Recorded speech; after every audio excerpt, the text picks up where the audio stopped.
di alcune riflessioni che mi paiono interessanti, che vanno direi proprio oltre il 7 di gennaio,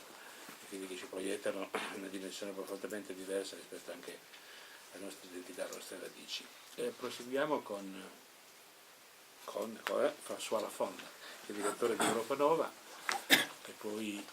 andiamo con Maria Chiara. Grazie mille per l'evento, due di aver invitato un francese che parla un po' italiano a questa tavola rotonda, e tre di aver permesso di rileggere due autori che avevo perso di vista da qualche tempo, che sono Frodalam e Massimo Chiacciari. Dunque vi ringrazio per aver inserito questi due articoli, perché poi so che tra l'altro Frodalam va a venire a Parigi a partire di marzo per fare alcuni corsi all'Università di Parigi, e penso che avremo l'opportunità di sentirlo in qualche modo. Allora, io avevo preparato giusto alcune riflessioni a livello europeo, ma dopo una presentazione così articolata c'è anche la voglia di, visto che è una rencontre de réflexion, di riprendere alcuni punti che sono stati menzionati, perché forse c'è una visione che sarebbe un po' diversa da qualcuno che è cresciuto qui, non nelle banlieue, ma che questo paese lo conosce malgrado il fatto che sono andati fuori per 13 anni, tra quali 9 anni in Italia. Giusto 3 o 4 punti, poi tornerò su quello che mi era chiesto su cosa succede a livello europeo. Uno giusto piccolo dettaglio, cioè la Le Pen è stata messa da parte da se stessa, è lei che si è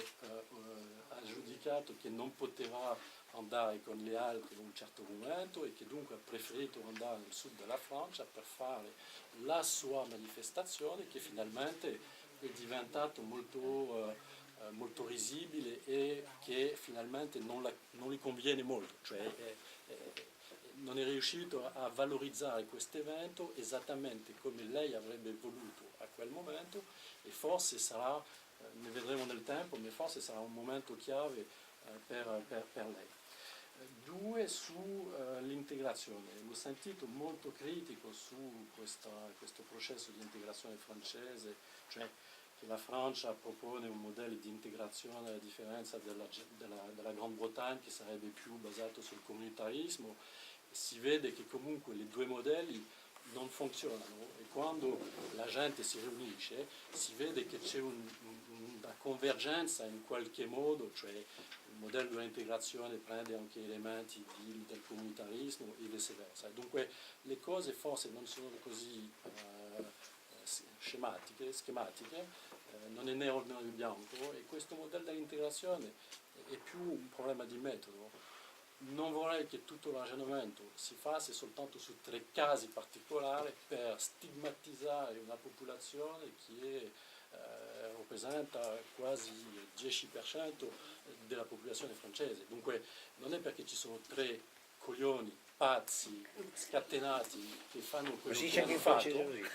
L'italo-francese tradotto così, Sì. Mi fa piacere imparare. Sono internazionali queste parole. Non è perché ci sono 3 pazzi così che dobbiamo poi generalizzare in tale modo che un francese che direbbe: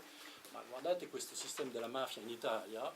questa gente non è integrata, e comunque ammazzano gente esattamente allo stesso modo, per una ragione diversa forse, ma il risultato mi sembra, cioè non è che si può generalizzare a partire di 3 casi su l'integrazione francese non funziona, eccetera eccetera. Dunque attenzione a questa generalizzazione, anche se, e sono d'accordo con lei, è utile pensare un pochino sulle faille, le défaillances, le cose che non funzionano. Terzo punto, sulla laicità. Ma la laicità, allora, qui ovviamente non è che andiamo a risolvere il problema, ma la laicità considerata da un francese è lo Stato non ha preferenza religiosa, cioè, e dunque per garantire a tutte le religioni lo stesso trattamento non interviene, punto. Non è cioè quello che lei ci ha detto di maniera molto sapiente, è soltanto che lo Stato deve fare attenzione a non privilegiare il cattolico,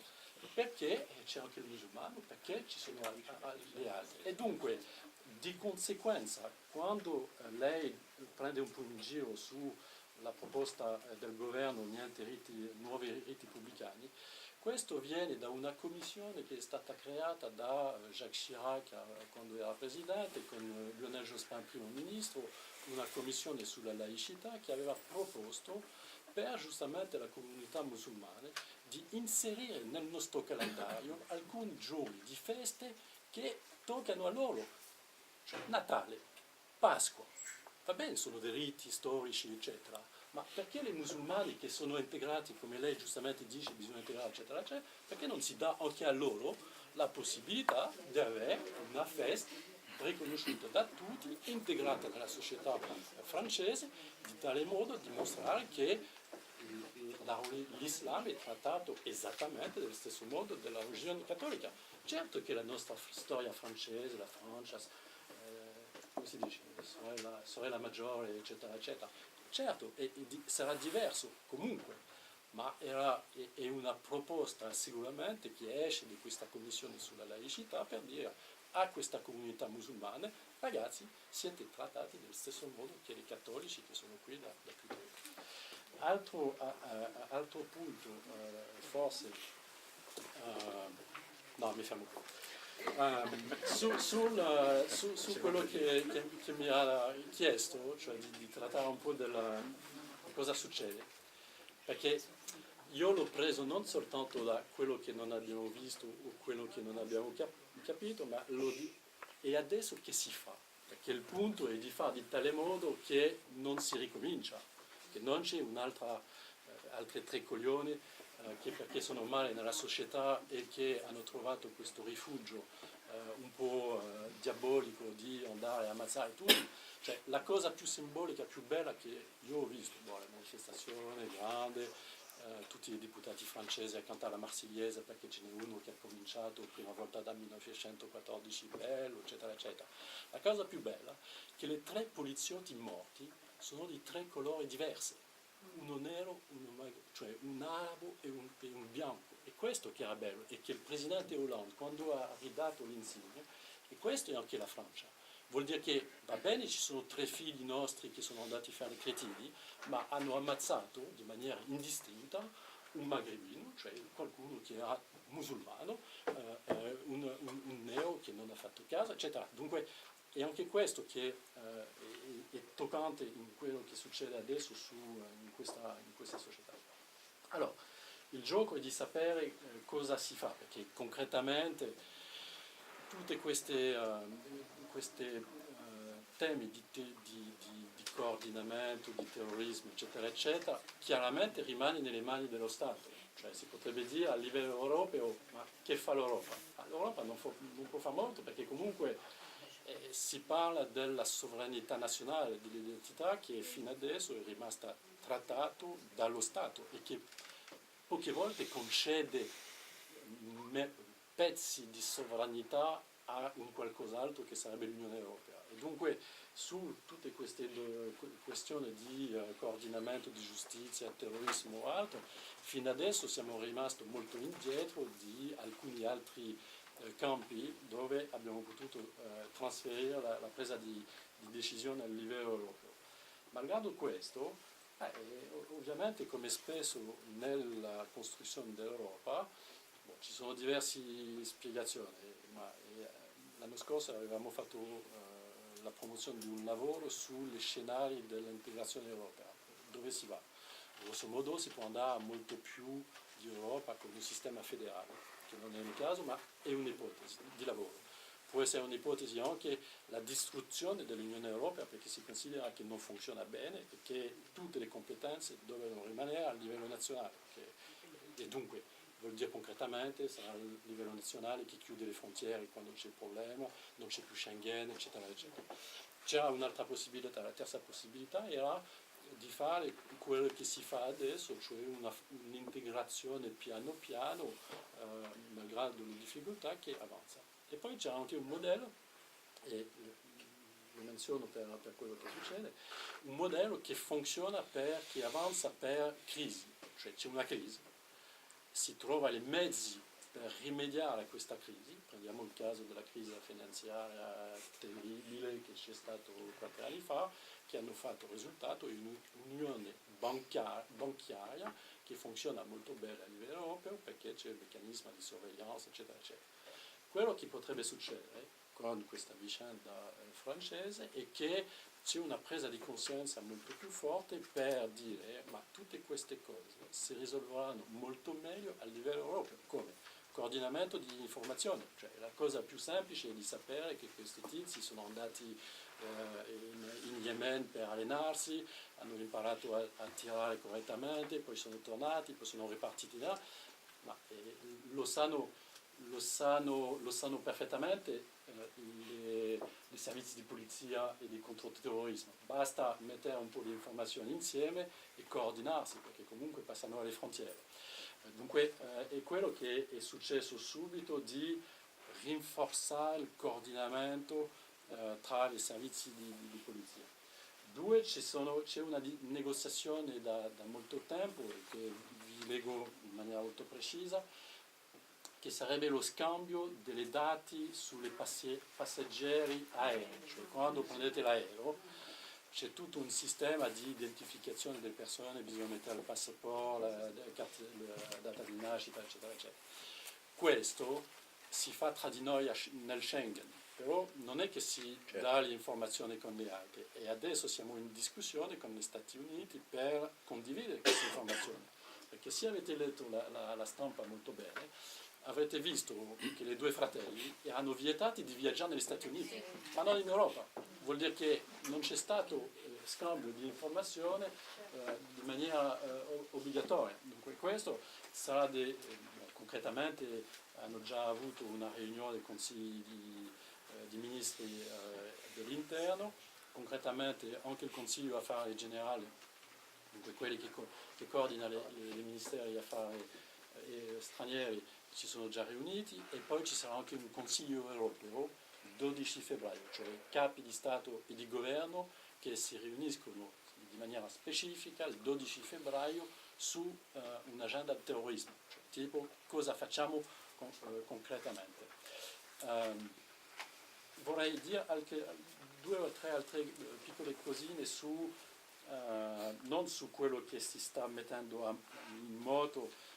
anche sul finanziamento del terrorismo, cioè di avere più informazioni su come questi tizi sono pagati. Ma questi 2 imbecilli hanno avuto soldi qui, non è che sono soldi di Al-Qaeda o che sono arrivati, ci hanno trovati, hanno avuto anche un prestito della banca, dunque vuol dire che più di integrati di così non si poteva fare. Comunque si usa questo evento per rinforzare un po' la cooperazione dei diversi servizi di polizia, di terrorismo, eccetera, eccetera. Uno dei rischi che si è sentito, e l'ha menzionato lei anche, cioè su questa nuova destra identitaria, è di scassare il Schengen sul pretesto che finalmente i confini non sono più protetti, e dunque di rimettere in qualche modo, o in alcuni momenti, come in teoria esiste giuridicamente, in alcuni momenti difficili di richiudere le confini, e dunque di chiedere alla gente che gira di ridare il passaporto, eccetera. Questo è un po' quello che va a succedere, e dunque io prevedo che ci sarà una maggiore integrazione europea in questo campo per giustamente evitare che almeno c'è più informazioni tra le servizi. A proposito perché queste francesi, ho detto un po' di maniera scherzosa che sono un po' disgraziati delle nostre banlieue, ma ci sono anche delle ragioni, nel senso che lei ha menzionato, Michele ha menzionato all'inizio le politiche estere, il ruolo che abbiamo, eccetera. è vero che la Francia comunque è un paese nell'Unione Europea che può attrarre più di animosità di alcuni gruppi religiosi che altri per il ruolo che svolge nel mondo.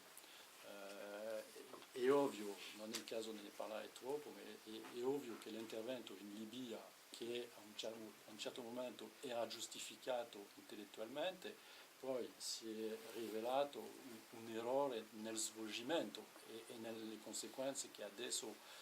ne dobbiamo trattare. È ovvio che il ruolo della Francia in Mali, in Repubblica Centrafricana, dove siamo andati... Siete un po' più laici degli italiani. Come? Siete un po' più laici degli italiani su questo. Ma non so se è un problema di laicità, è un problema anche di capacità logistica, cioè l'esercizio ci può andare, anche con, bisogna dire, con l'aiuto degli Stati Uniti, perché in questi due casi è chiaro che c'è una divisione del lavoro con gli Stati Uniti in termini di sicurezza internazionale, di lotta contro il terrorismo, e che quando parlate, se avete l'opportunità di parlare con gente dell'amministrazione Obama, cioè gente che lavora al State Department o altro, sono molto contenti del ruolo svolto dalla Francia e dicono adesso non c'è un alleato, ancora la settimana scorsa l'ho sentito dire da un americano di passaggio, non c'è migliore alleato degli Stati Uniti in Europa che la Francia. Ma vuol dire, dicendo così, quando si legge, perché si legge su internet eccetera eccetera,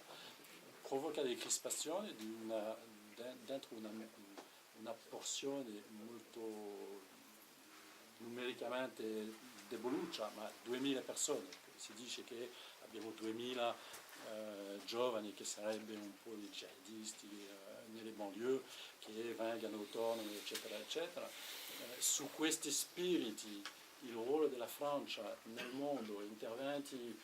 anche in Siria e in Iraq, perché siamo gli unici, enfin, siamo uno dei paesi della coalizione con gli Stati Uniti che bombardano contro lo Stato islamico, ovviamente mette la Francia un po' nella luce di un combattimento che potrebbe essere uno scontro di civilizzazione, ma che non è assolutamente il caso, è soltanto e anche prendendo il caso della Libia, il governo dell'epoca voleva assolutamente che non c'è soltanto paesi della Nato, perché non c'è la Nato che intervenisse in Libia, se vi ricordate, e che volevano avere paesi musulmani anche per loro, tipo Giordania, Qatar, per mostrare che non era un intervento religioso o un scontro di civilizzazione. Dunque, questo ruolo della Francia nel mondo ne paga il prezzo. Se poi, l'ultimo elemento di informazione, sapete che abbiamo comunque 8.000 soldati francesi che sono sempre in posizionamento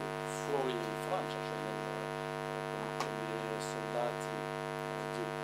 occupazione, ma che servono, cioè Mali, Repubblica Centrafricana, eccetera, eccetera. 8.000 vuol dire che come in una rotazione